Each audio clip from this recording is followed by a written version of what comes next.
All right, for assignment 1A, we're going to talk about stock splits.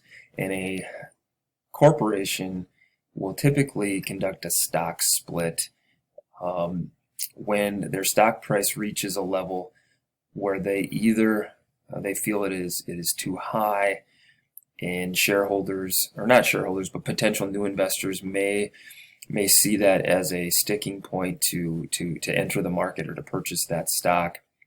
And if you think of a stock split, it's essentially the same thing as splitting a dollar bill into smaller units, or in the book gives you the example of taking a $20 bill and turning it into two $10 bills. The value of the company stays the same.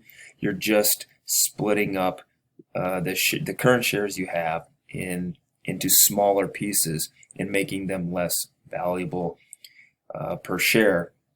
And then so say you had a share of stock that was $1,000 in value, and if you split that, now you have two shares of stock. Each one is worth 500, and that lower price may create a little bit of a incentive for new investors to join the market or purchase that stock. And on the same side, if they feel their stock is getting a little, or they would like it to be more valuable, they may do a reverse stock split and turn two shares of a stock into one. So that's what we're going to be looking at here in Chapter 8. And to keep the video short, I will kind of do one of each of the examples. So I'll see you in the next video.